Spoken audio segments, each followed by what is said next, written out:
I love time-lapse videos, but I hate them too. I find myself wondering, what did the artist do here? How did he go from here to there so fast? That's why I decided to try and record my process real time and talk about it. If you're like me and you find yourself freeze-framing time-lapse videos, you can relax with these. It's real illustration work, real time. I call them the naked pencil. You're a stylus, you're not a pencil. I am your grandson.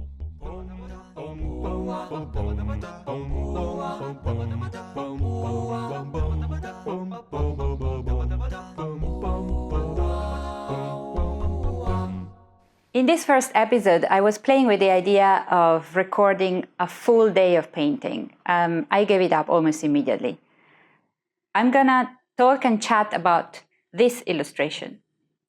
I have a slightly different process for every book project, so I hope you can learn something from every episode. This one is about painting loose and keeping the sketch line in the final illustration. So today I'm gonna color this sketch. It's 6 dancing pterodactyls, and I have to say every job that lets me draw dancing pterodactyls is right up my alley. I really enjoyed this assignment. It's a book, it's a counting book. So these are 6 dancing pterodactyls. So I started off laying out the background, and I went ahead and did this ahead of time. Also, there is a color study that I did a couple of days back that just very roughly gives the color direction I want this illustration to go into.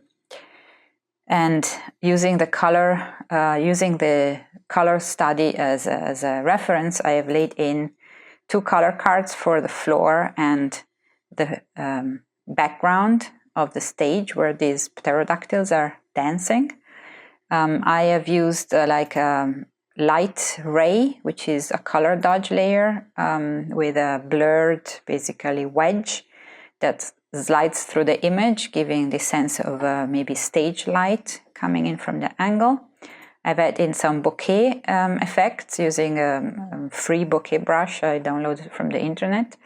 And then on this particular book, which is in a specific kind of painterly style, every page or every background has this texture overlay, which is a noisy grunge texture I like to apply on my backgrounds. It's a little bit like a cement wall texture or something like that. It gives it a nice organic feel.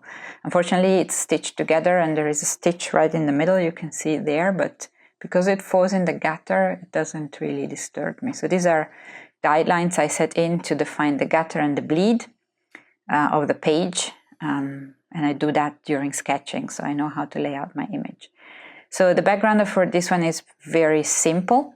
It will be a little bit more complex when we have the reflections, but this will be put in only at the end.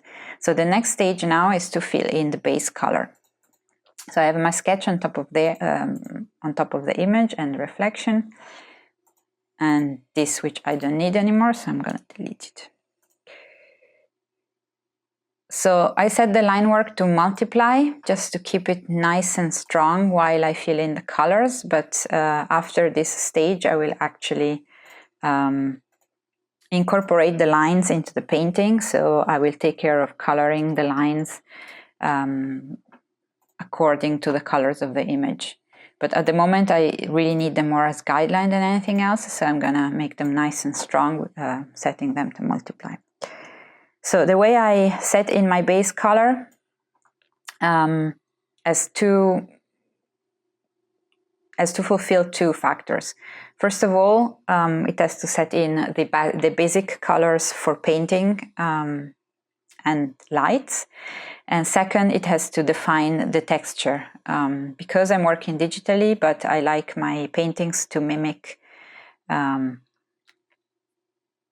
traditional media, I pay particular attention to textures, but because I need to work fast, often I use shortcuts to have this kind of traditional media texture. And one of the nicest brushes that I know for this, and which I use a lot, is Kyle's Scratch Bristle paintbrush. It has a little bit of color dynamics on it. Let me show you how it looks. So this is what it looks like. It's got a very nice, like almost wax crayon, meaty kind of texture, very luscious. And it has a little bit of color dynamics. I want even more color dynamics. So I increased that to about 12%.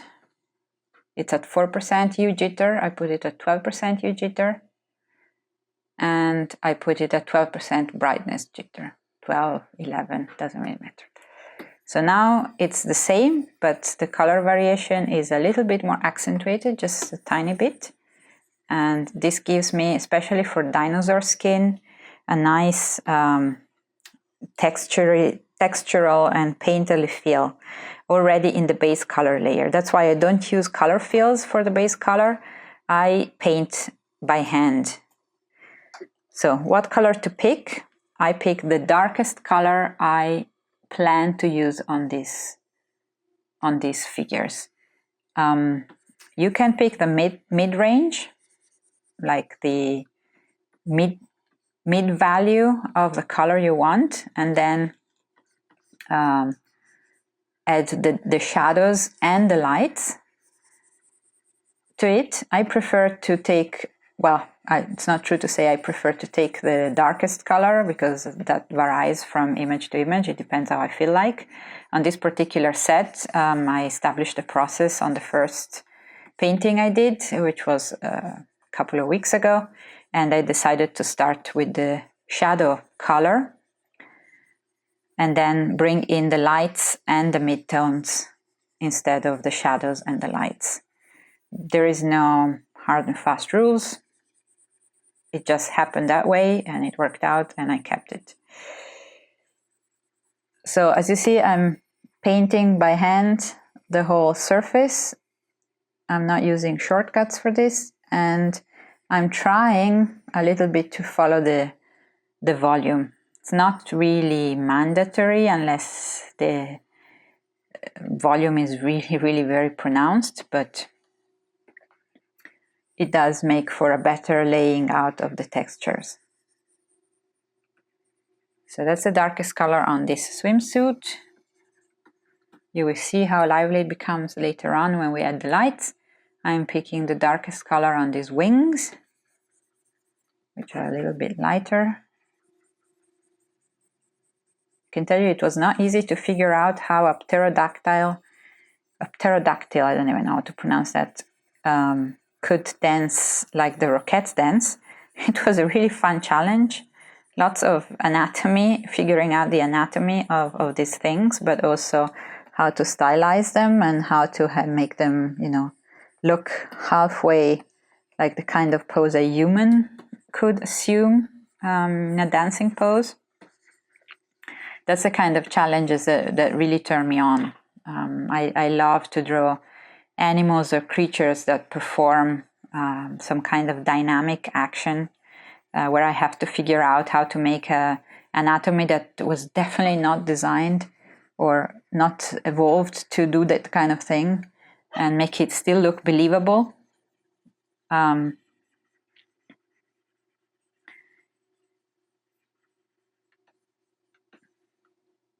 Make it still look believable, like it really belongs to the animal in question, and yet,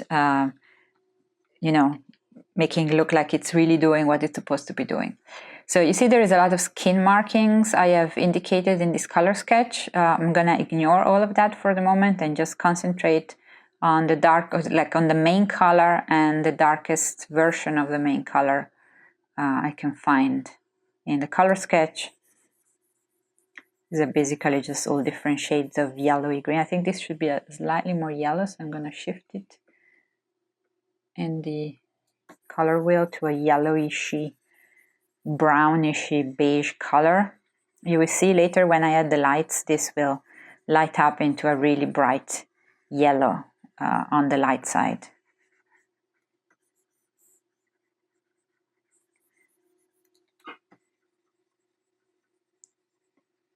So this is a phase that requires a little bit of patience.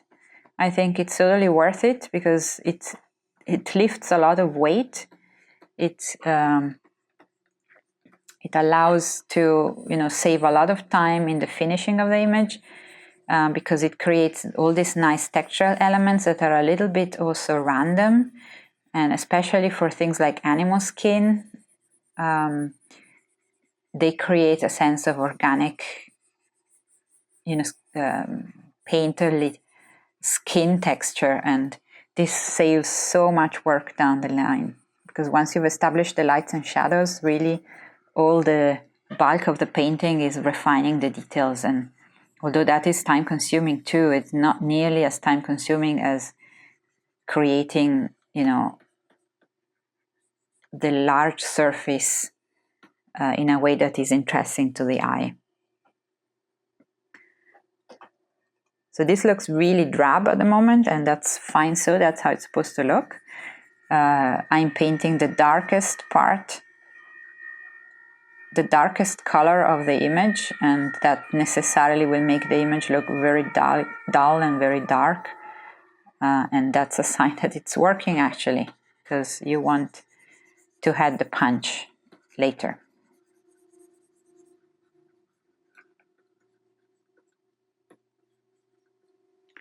So I'm gonna go on doing this for all of them.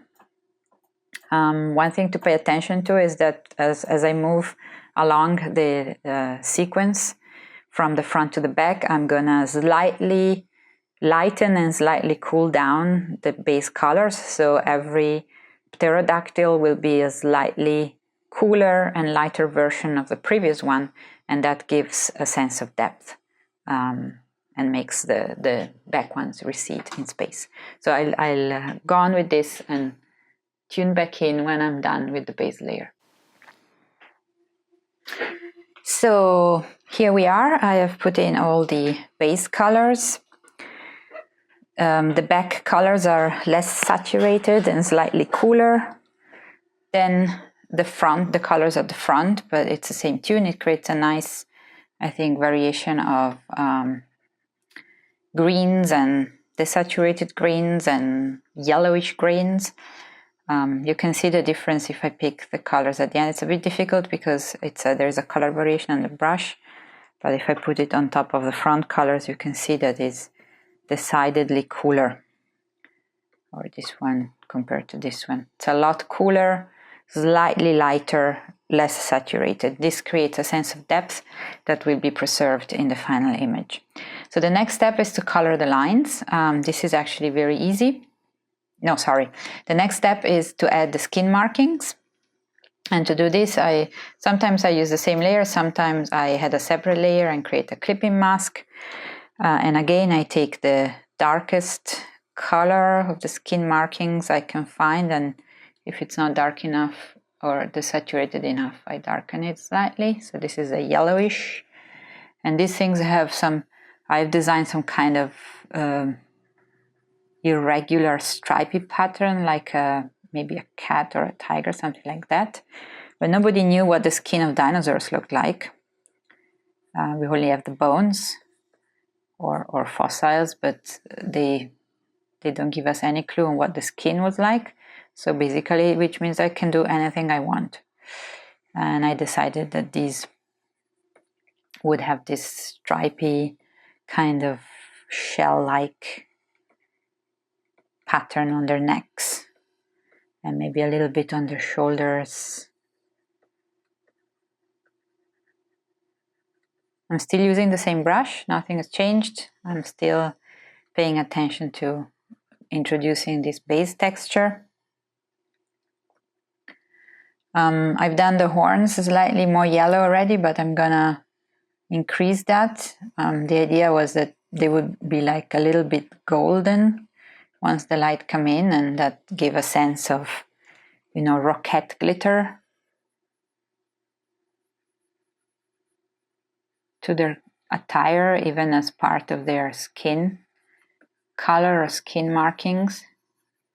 And it's generally nice, especially with animals like this, or in general, whenever you feel your imagination driving you there to add a little bit of color variation in the skin or in the clothes, or maybe some umbre tones. So in this case, I've actually colored the end of the wings as well.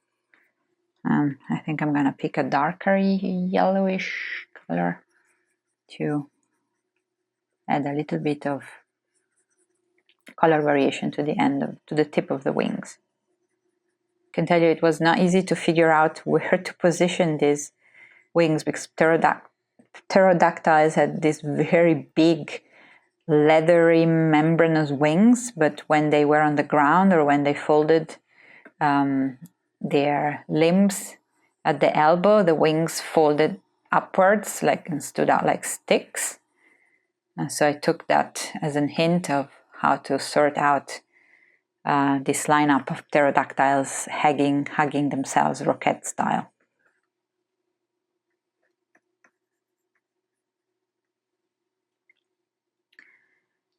The costume, of course, belongs to the skin markings, so they have some costume pattern. I'm going to put that in. Even when you have white on the image, you plan to do something white, don't use white in the block-in, because that will cap your value range already before you even start dealing with light and shadow.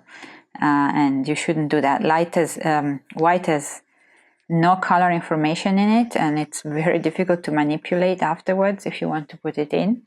This is even too light for my taste.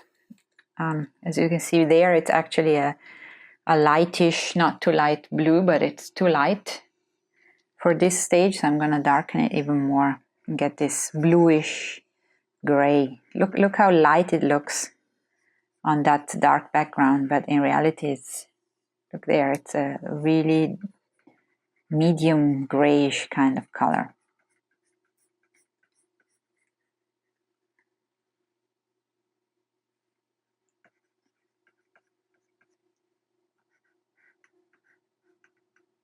I think the stars were supposed to be yellow, so I'm gonna pick the yellow from the other costume. Or maybe I'll do a variation of yellow and white stars.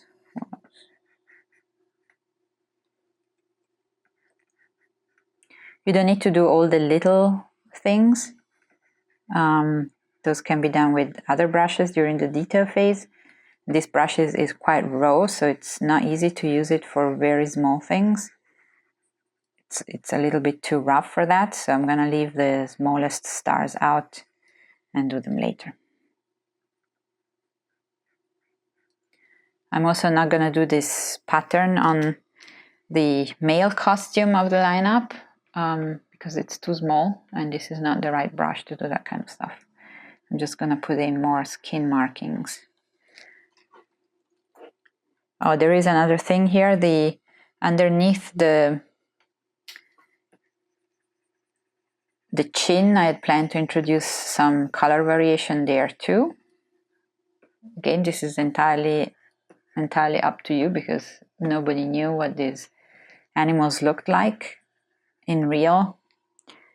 But I think it would look nice if this was a little bit of a more desaturated color to indicate maybe a different kind of tissue, a different kind of skin there. So I'll go on and add these markings to the complete lineup. Here we go. And the next step is to color the lines. And to color the lines, it's really easy. I just pick the lines layer, put it on a layer lock so that I can only color the things that are already on the layer and not add new ones. I'll pick another brush, my favorite brush for fine art work and fine detail. It's the oil canvas flat brush from the Kyle's paint set. And I just do this very roughly, because you don't need to be precise in any way, and pick the local color that is closest to the line I want to color and just darken it and just go over very roughly over the lines. I don't think I want these nails to be green. I think the color they are now, which is a grayish black, is nicer. Maybe I'll add a touch of red to that because it's a little bit too cool. So I'll go into the red space and color those lines reddish. There you go. That's how I want the nails, the talons to look like. This I think looks fine. This needs to be a little bit more on the greenish side. This line work over here, it's now reddish because I like to work with the reddish pencil. It's a remain from studying visual development, where most of the sketching is done with color erase pencils, and it's either blue or red, and that stayed with me. Also, color erase pencils are just awesome. I don't use them anymore because I draw digitally, but they are some of the best sketching tools that ever were invented. It's no wonder that the animation industry and the professionals in the animation industry like to use them. So I'm just coloring basically all the line green, apart from places where I think it would be better another color, like here. I think it would be better if it was a brownish yellow, so I'll stick to that. I leave the inside of the mouth red, because why not? There you go. Oh gosh, I'm using the same interjection as Aaron Blaze, because I've been watching too many of his videos, which are awesome, by the way. If you have a chance to watch his live painting videos or subscribe to his courses, they are really, really great. And he often says, there you go. So it remained with me. I think those are fine that way. I don't like that line color. It's too dark. Gonna make it lighter. Lines become an integral part of the painting at the end. So I really want them to be the right color.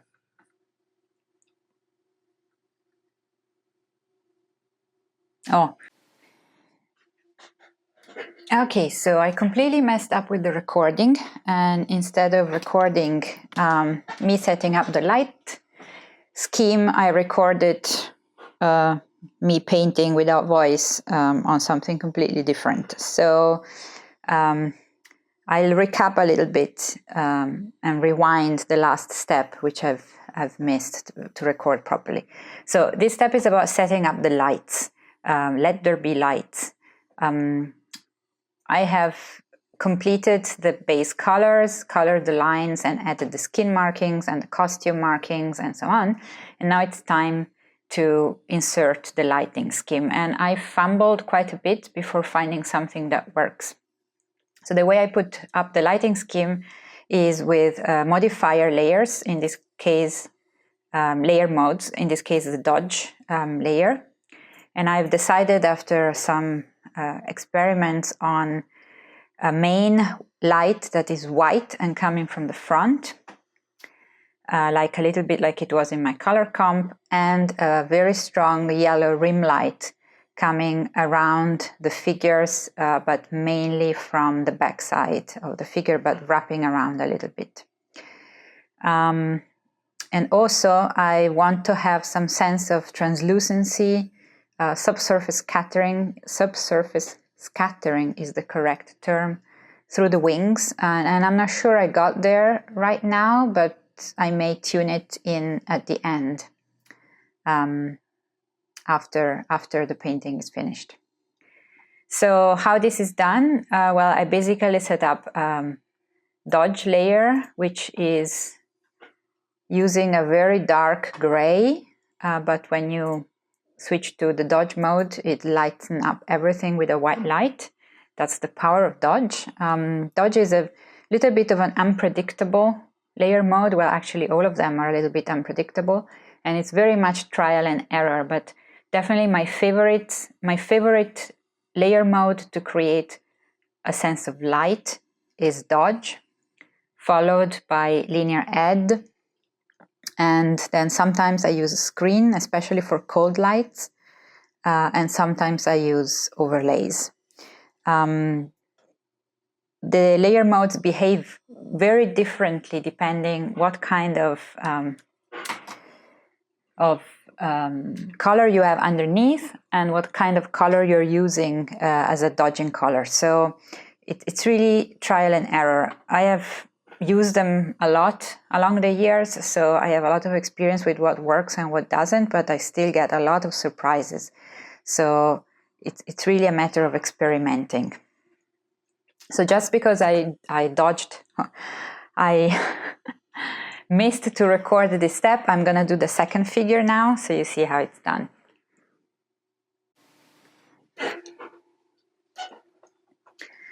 So I'll first insert the gray or white light. I don't remember the color because there was a pause in between, so I just go back to a normal mode and pick the color, and then go back to dodge.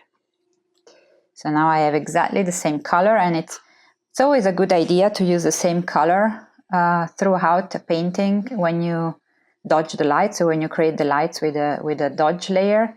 Even though sometimes, because dodge is so depending on the color underneath and the color on top, sometimes you have to change the colors. You have to change the top or lightning color a little bit.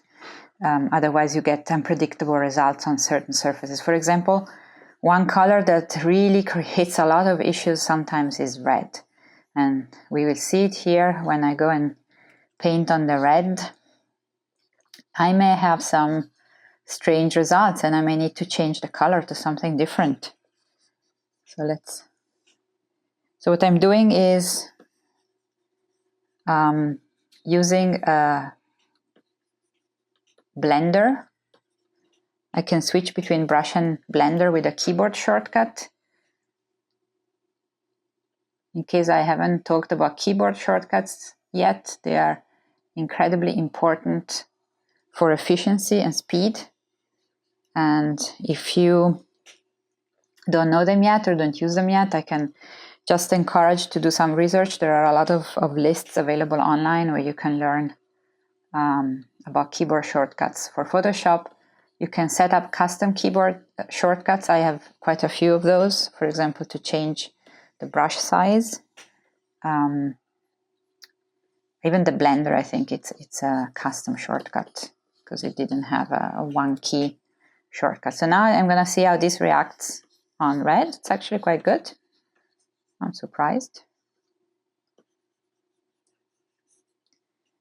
So you see, using the blender, I can be pretty harsh in the way I put in the light, and then go in with the blender to make the edges look more soft and more natural, where it's appropriate to have soft edges, of course. If it's a cast shadow like here, I want this to have a harsh edge cast shadow on the leg, so I'll leave that harsh or harsher. And this stands out. Some light on. Look, it's not working on this. You see, it's not lighting up. I probably forgot to put enough color on those talons, and it's just not lighting up enough. There is a cast shadow from the other leg, so I'm going to leave that. Here there is maybe a little bit of raking light on this wing.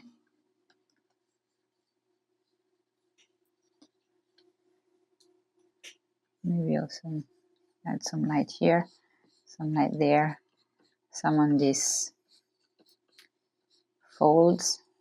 There's going to be a shadow cast by the vest onto the shirt. So I'm going to emphasize that a little bit.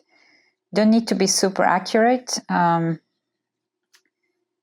because this is just before the final refinement phase. We're going to go in and really clean everything up and correct and make things look pretty and polished, but not too polished. And everything will take a much more finished look. And it's always surprising for me how fast the polishing actually goes. I mean, I always expect it to be a long phase because of all the details that are involved in a complex illustration like this. But it always turns out that the more preparation work is done in advance, even if it's fast work that is not very accurate and not very precise, the faster it is to actually polish things up, because you don't need to have everything super polished. If you super polish everything, the whole illustration just falls flat at the end. It just loses some of its spontaneity, and it looks stiff. That's something all illustrators struggle with. Going from sketch to finish, things invariably stiffen up a lot. That's why I actually very much like to paint this way, where it's all a little bit on the rough side and a little bit sketchy all the time, and the polishing only come at the very end, and it's only minimal, just the amount needed to make the illustration look finished. So I'm gonna add that's the core light, okay, the white light. Now I'm gonna add the rims. The rims are bright yellow, but again I lost the color, so I go back to normal and pick the color. That's another keyboard shortcut for you. Yeah, here we go. There.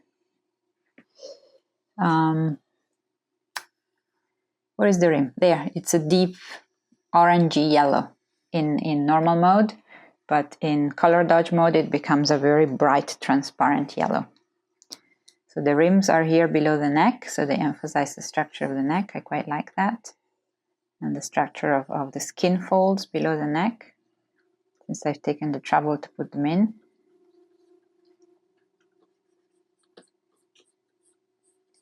I am also blending a little bit here, but not so much. I want it to remain a little bit harder in a way. I can still soften it when I go to the detail phase. Yeah, maybe it's more about highlights and everything else. There will be highlights on these folds here. And then a rim light under the beak.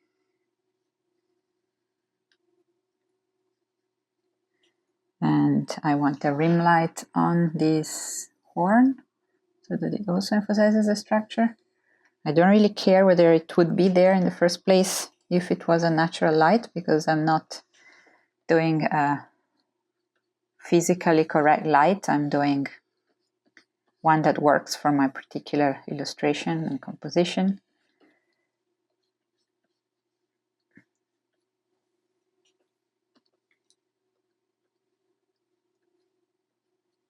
So that looks fine to me. Maybe there will be some rim here.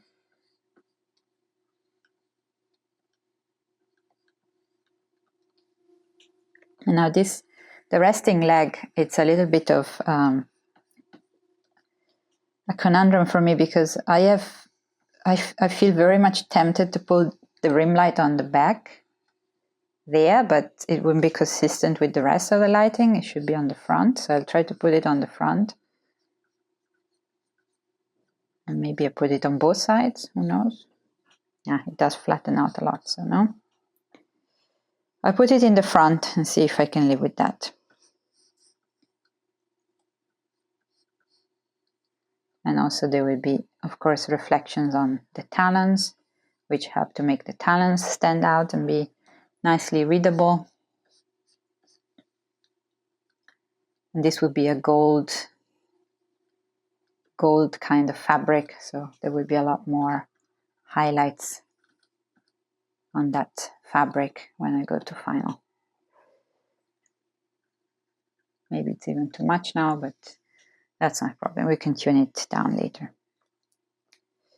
So that's basically how you introduce. Oh wait, there is this part, the translucency. So translucent light is always very saturated. I mean, subsurface scattering creates very saturated light. It can be a little bit tricky to get it right in terms of colors and lightness compared to the surrounding elements. And we are used to subsurface scattering on skin being red, so it may not work at all in different colors. That's why I'm a little bit experimenting here. It's basically just a note to remind myself, look at the subsurface scattering on these wings, try to get a sense of light coming through them. Maybe it will work out, maybe it will not. At the moment is mostly aspirational. So that's how you set up the lighting. And I'll go ahead and do the other figures and then come back for the final phase.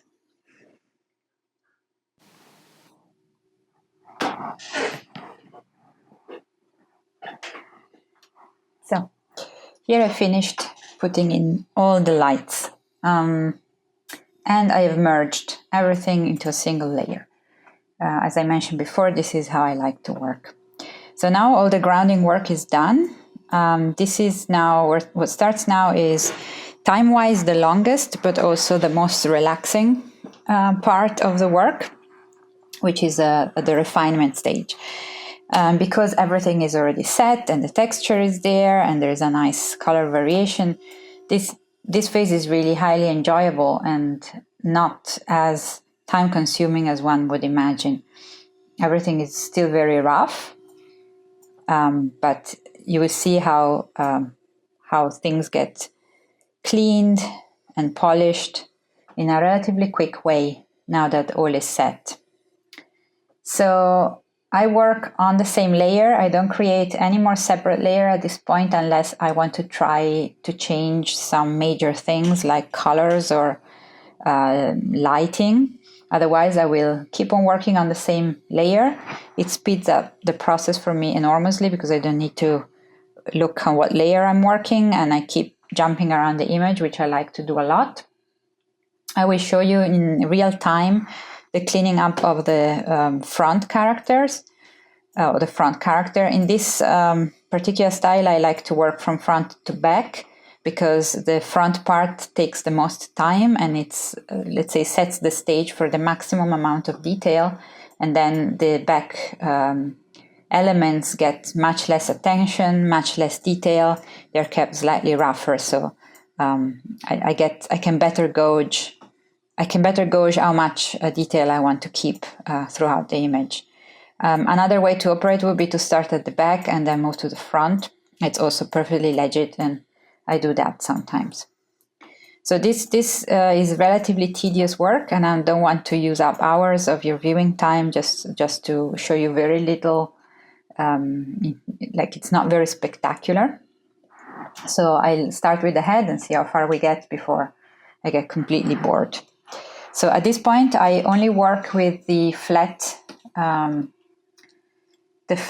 oil canvas brush, which I've showed you before. So basically the whole image is basically built with two brushes, just to put things straight, and a little bit of a bokeh brush, which I downloaded from the internet. So this is one of my favorite painting brushes of the whole set, and I use that practically in every image, sometimes as major carrier, sometimes just for detail work, like in this case. And it's got a really nice behavior because if you keep it light, it's got a very nice, like, grainy texture, like a canvas. But if you press down just a little bit, it gets very rich and very, it covers. It's very opaque and rich, and it has this jagged endings and this nice natural edge that makes for a very nice natural feel. So I use this. I change the size with a shortcut that I set up myself because I don't want to go here and it just sort of disturbs my workflow. And I keep just changing the size and go in and just picking the color. The other tool I use all the time is the Alt task that changes to the color picker, so I can pick the closest color, and it spares me to travel there. So I will sometimes do that too. So I just start cleaning up here. Cleaning up involves, defining things a little bit more clearer. Maybe here I want to add a little bit of red in these stripes. Just a tiny hint. This should be a little bit softer. Then I want this line to be thinner, so I thin it out a bit. In this style, the lines stay in as part of the final art, so it's important that they look nice, and a lot of the work is in cleaning up and tightening the lines. So I may actually redraw some of the lines at this stage so that they look all nice and polished. This line actually I like a lot, so I leave it there, but I don't like that this one crosses over there. I may also add a little bit of, look at this nice textural element here. I just leave it as is. I also leave the dark edge there because it suggests that there is a boniness to the wing that I quite like.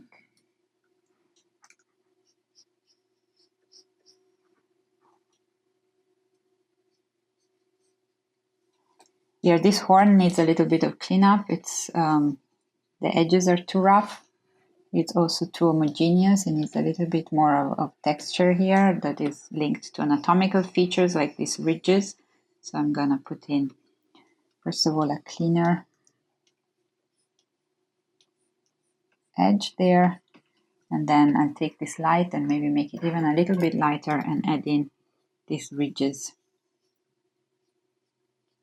so that, you know, the light catches on them and highlights them.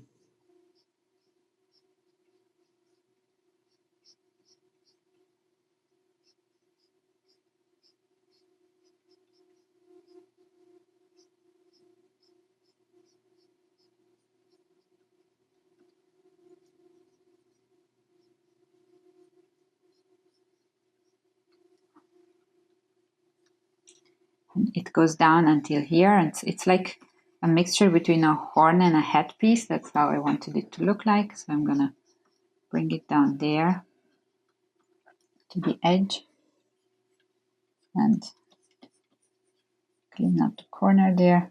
And I'm gonna add a little bit of a line there to suggest this headpiece nature. And I think this part of the head is reading a little too flat.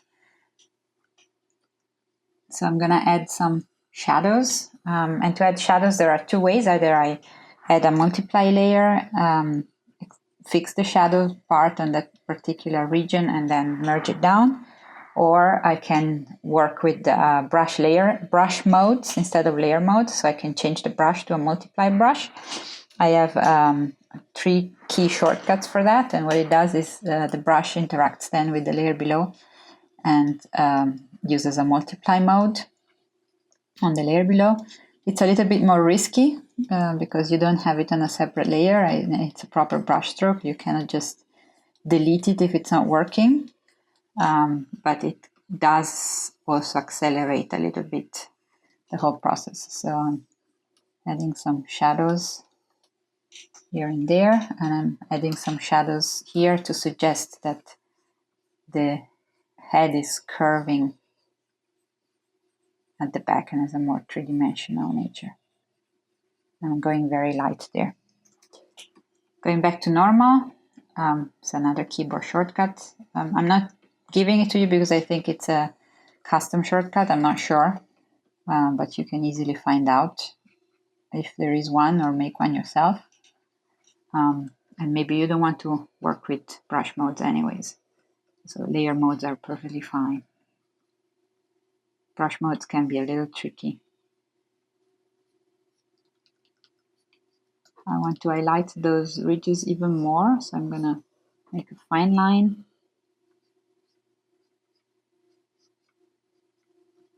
There. I'm gonna add a little bit more color variation because I find it's a little too flat. So I'm adding in a little bit of reddish.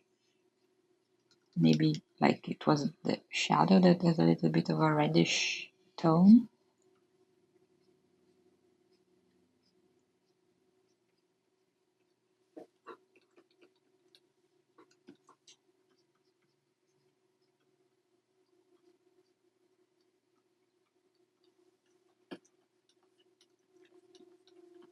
You have to be careful not to overpaint too much. Well, I have to be careful not to overpaint too much because the nice texture that was established with the bristle brush, with the color dynamics, is easily destroyed. Any blending or, you know, overpainting too much will destroy that texture, and I definitely don't want that to happen. But what I will add over here, it's a little bit of like markings, like it was irregularities in the skin. Those always add a little bit of realism, a little bit of interest to the surfaces, especially around areas of interest like the eyes or, you know, the head in general. And these were lizards, were reptiles, so, you know, we have a certain image of what reptile skin looks like, and irregularities of this type belong there. I'm gonna tackle the eye now. So eyes are never white, eyeballs. They have actually the color of the light, but here they are under a white light, so I'm gonna keep it cold, kind of off-white color. And of course the eyeball needs to be quite dark so that it catches attention. And I'm putting in some shadow, a little bit warmer shadow on the eye bulb, just to give a little bit more of dimensions to the eye, and highlight. For the highlight, I very simply changed the brush mode to dodge. And dodge on a light color like this invariably gives white, so I can have pure white highlights. Then this one is a lady, so I'm gonna give her some prominent eyelashes or makeup. But I'm sort of playing with the idea that the makeup is not applied, but is almost part of her normal eye configuration. So I'm adding also these lids and wrinkles around the eye like all lizards have, or just to suggest that, you know, it's not really lashes, it's not really makeup, it's some kind of in-between idea. And all these wrinkles have shadows and highlights, so this needs to be taken into account so that they look three-dimensional. A little bit. They will reflect light a bit. I'm changing again to dodge, just to get a little bit of hot highlights around the eye, which is the major point of focus, of course. I'm gonna put in a stronger bottom here.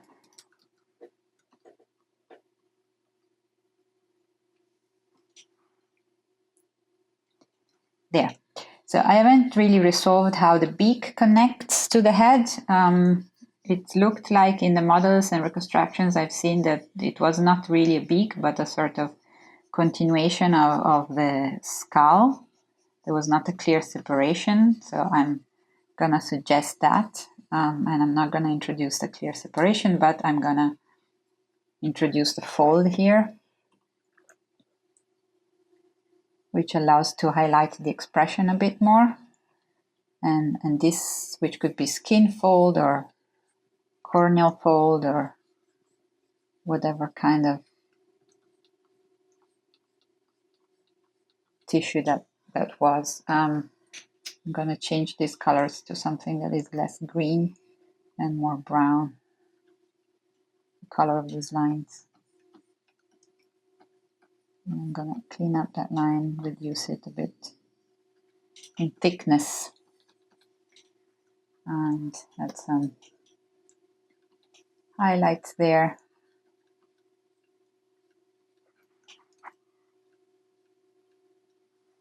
And here. So, and the corner of the mouth is going to be quite dark too, but it's invariably a hot color, like red, very dark red. Don't use cold colors around the mouth. It looks really unnatural.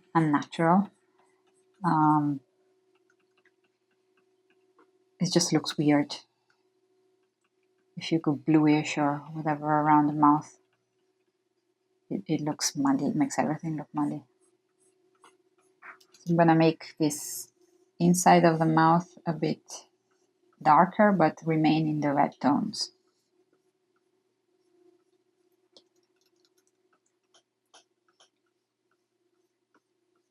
And there where it's farther away, maybe it gets a little bit of transmitted light, which is going to be a relatively saturated color.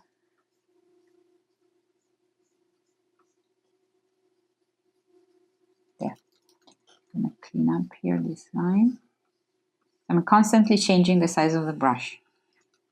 I have my fingers now on the plus and minus, not the plus and minus, the bigger and smaller keys, which are the keys I've defined as shortcuts for the brush size, the mathematical symbols for smaller and bigger. And like they are, I think they're called triangular brackets or something like that. And those is what I'm using to change the size of the brush. So it gets very small when I have to do fine details, and larger when I have to work out the shadows or something. It gives me a lot of flexibility. So I want this opening to be a bit more dimensional, so I'm gonna darken slightly below here to suggest that there is a rim. So now I'm making the brush a little bigger and keeping it very light so I don't cover the texture too much. And I'm gonna make a little bit of darkening there. So also you know, gives the idea that there is a rim. I like the texture here. Maybe could need a little bit more color variation. I like the red beak, which was completely accidental here, the point of the beak being red, but I quite like it. I think this line needs a little bit of cleaning and a little bit more definition, especially there where it overlays the background. I'm gonna make it darker. And so when you have, you know, elements crossing over and overlapping other elements, it's important that it's clear which one is in front and which one is in the back. So I made that line in the point where they cross, I made the line a little bit thicker and stronger and darker. But here it's too thick, so I'm gonna clean it up a bit and make it. Oh, this is an eraser now. I've switched to eraser with the keyboard shortcut E. So you see I'm constantly switching between the brush, the eraser, different size of brushes. No blending at this stage. Blending is really dangerous at this stage. It can completely destroy what's below. Remember, I'm working on a single layer. I'm working on the master layer, so everything I do affects what's behind, what's below. It's not just, you know, an addition, it's a constituent part. But working on a single layer allows me to do exactly this, to delete. Oops. To clean up both with the eraser and with the brush. And that's worth the risk for me.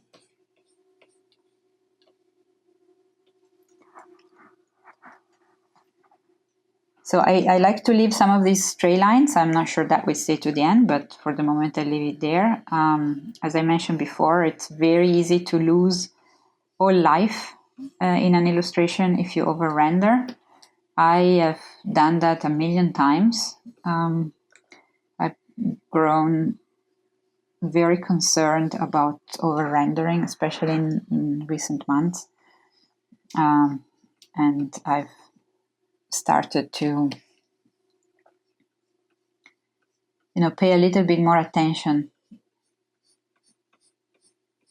to keeping things fluid and natural, and not also polished and perfect and so realistic. And, you know, I think my illustration becomes stronger when I don't overthink them too much and when I don't spend too much time on them somehow. There is a benefit in being quick. Which is not only keeping red lines. That's a stray red, so I'm going to leave it away. So down in the neck here, this is the rim light. It's a little bit too strong there, especially because there shouldn't be any light from that direction anyways. I put it in just because. but if it becomes too prominent, it will destroy the light scheme. So I'm going to make it a lot less prominent. Cleaning up here.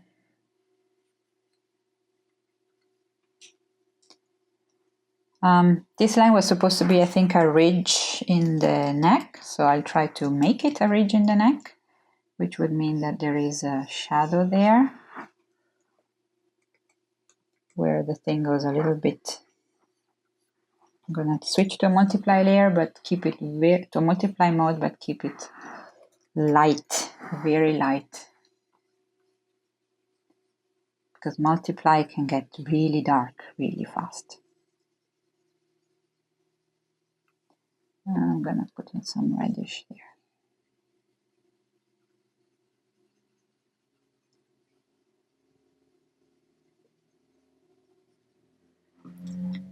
That was a bit too much, so let's tune it down.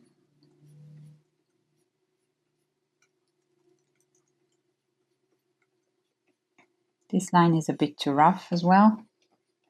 Let's clean it, make it nicer, smoother, thinner.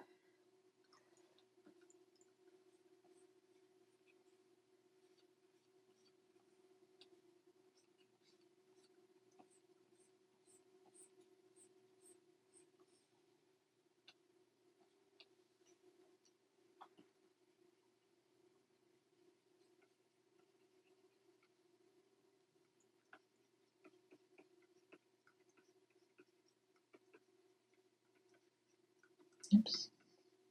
I'm gonna reduce. I'm not think I'm gonna take the pains of actually erase all of that, but I'm gonna reduce it as much as I can. This line that remained from the sketch, and it's not really part of the illustration, but I don't really mind. I like how this section turned out. It's a nice, it feels like real skin marking. Gonna make that a little softer and cleaner.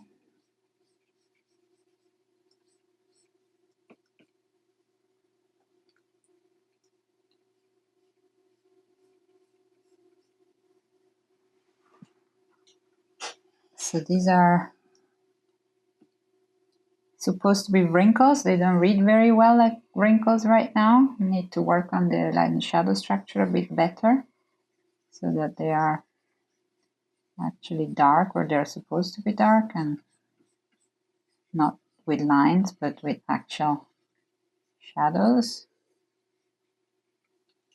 And here where they connect with the beak, there's going to be an occlusion shadow. So as I said, the shadows,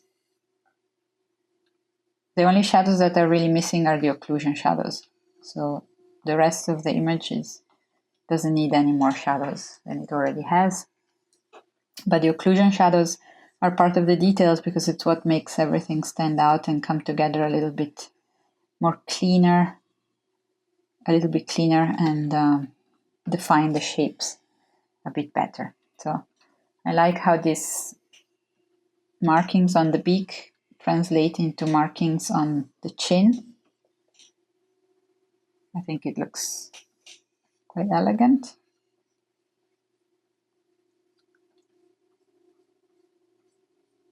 And I don't need to overdo it. It doesn't need to be super precise how it, would be if it was real, but a little bit more accurate. That's gonna be in darkness as well. There's gonna be a section there that doesn't have rim light.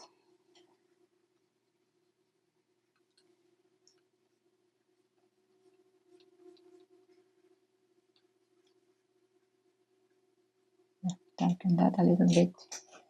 Darken here a little bit. This is a little bit too rough. I'm gonna increase the size of the brush and soften the rim light and carry it over until it tapers there.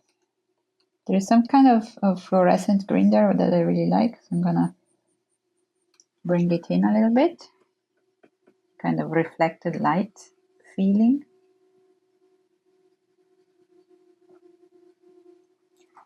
There's the accident of coloring very rough that can be exploited. And maybe some reflected light there to suggest that the neck has some kind of shape. And it's a bit on the rough side. And now, okay, I'm gonna tune it down.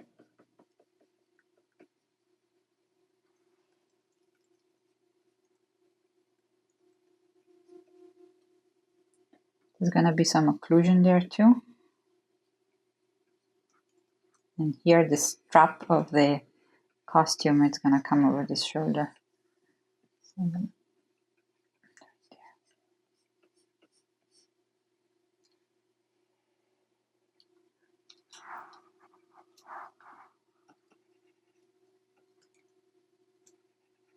it's gonna be the strap of the costume there too, going over and around.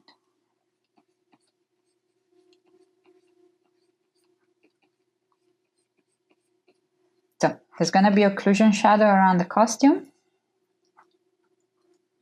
where it meets the skin. But otherwise I don't want to go too much there. I want to add some markings on this neck, just little patches of different colors. It can even be more rougher than that. It can be just a little bit of color variation added in like this can go a long way in making the surfaces of the painting become more alive and more vibrant. Just a little bit of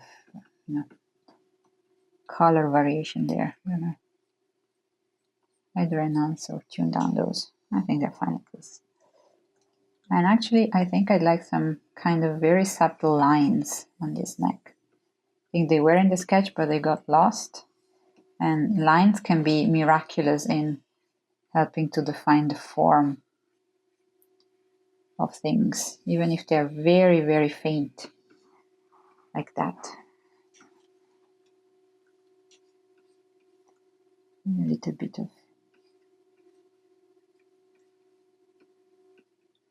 like this.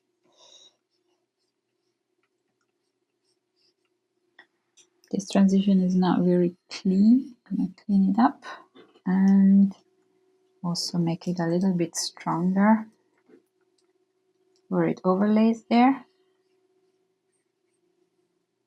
And here. I actually very much like the shape that has turned out more or less accidentally there. It's a little bit too rough in some places, but I'm almost hesitant to clean it up too much.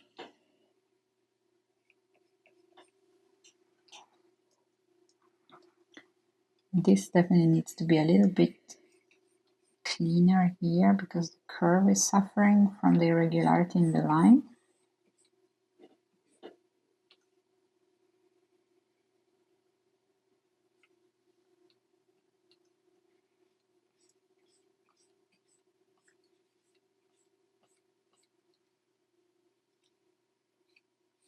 And this patch there is some kind of, there was some kind of overlay. It's a little bit, maybe I've already cleaned it up too much. I don't know. There, I leave that a little bit broken, and I definitely gonna leave those extra lines there. I'm gonna clean up here. So, yeah, this line did need some cleaning.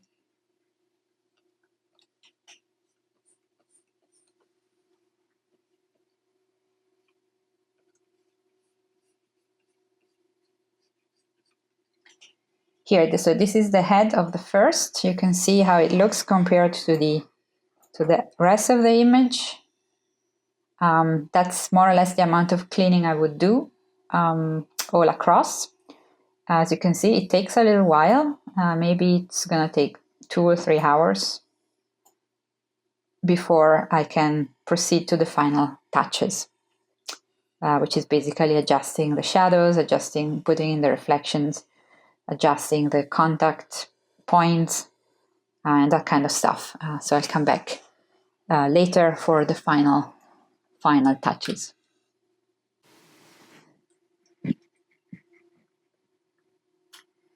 So I went on and finished all I could do yesterday because it was very late, and I didn't have time to record anymore. So I'm already cheating a bit, and this is not a full one-day painting because we're the morning after, but I didn't paint today. So it is a 1 day of painting at the end. I just show you what the painting looked like after the latest phase yesterday. So after completing the last phase I discussed yesterday, this is how it looked like. All the lines have been cleaned up, all the surfaces and details have been refined. The details of the clothing have been introduced. This is probably altogether took me about 4 or 5 hours, probably more, around 5 hours, maybe even 6, I don't know, of work yesterday afternoon. So what you can notice is that the details and the vibrancy in the front characters are stronger. The vibrancy of the colors is stronger, as I've already mentioned, but also the lines are a little thicker and darker, and there are more details in the skin. And as you move to the back, the details become less prominent. There is a more homogeneous coloring. It's a little rougher because, I am now at 42%, which is about double the print size on this particular file, so I don't really need to see all those details. And the colors are a lot duller and lighter.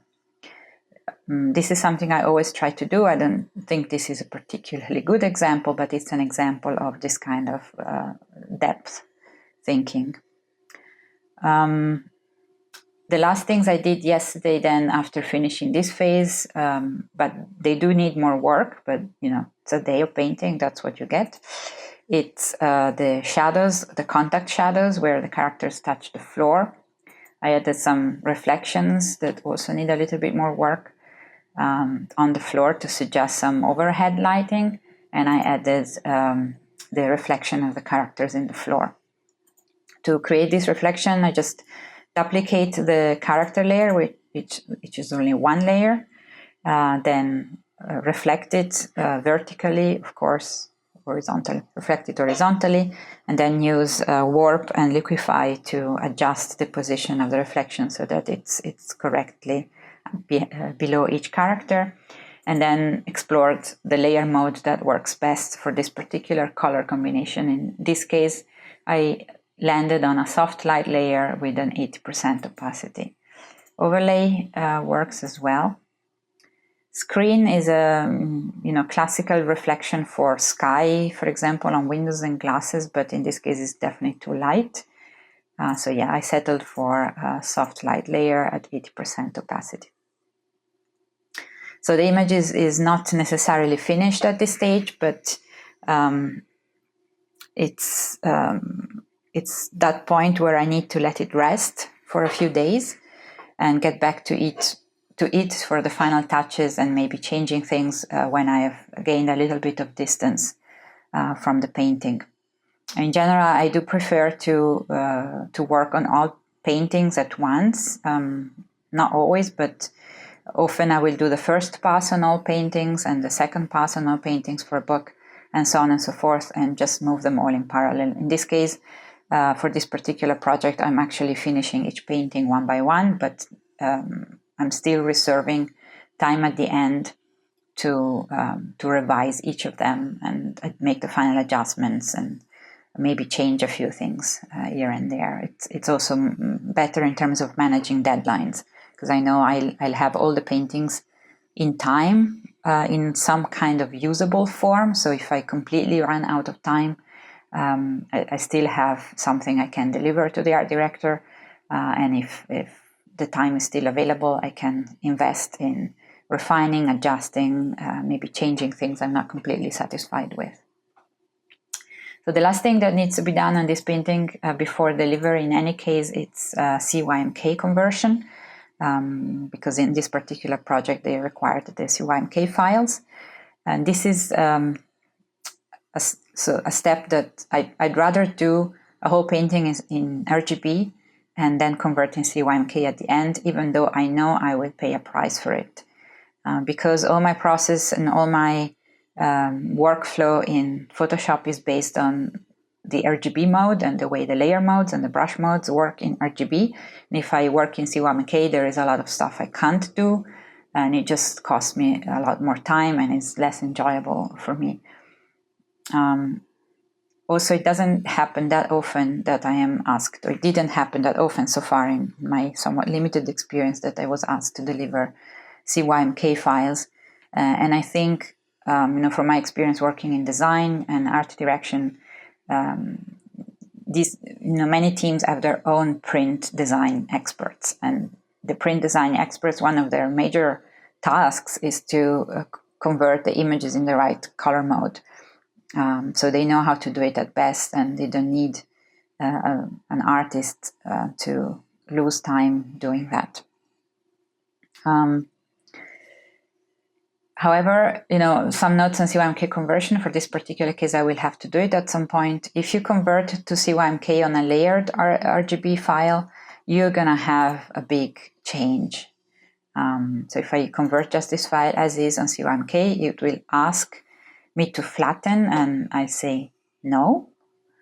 It will ask me to rasterize, and I also say no, and it will convert whatever it finds in the layers, and the result is this.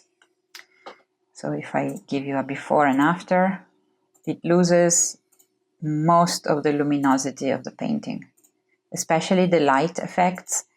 They suffer a lot from these conversions.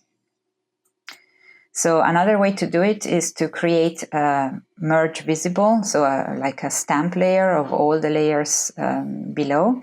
There is a shortcut for that, but there is also here in the layer menu, here, merge visible, that's a command. It creates an extra layer that contains all the information below in one merged layer. And the conversion to CMYK on that layer is totally different.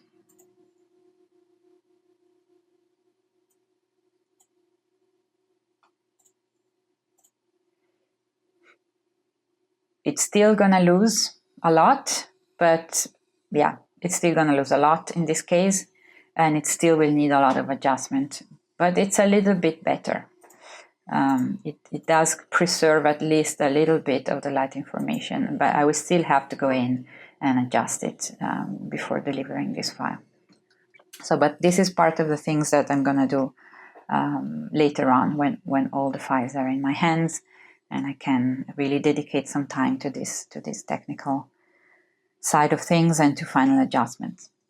So this is it for this particular painting. One day from sketch to, let's say, near final. And I hope you enjoyed it and it was somewhat useful, and see you next time.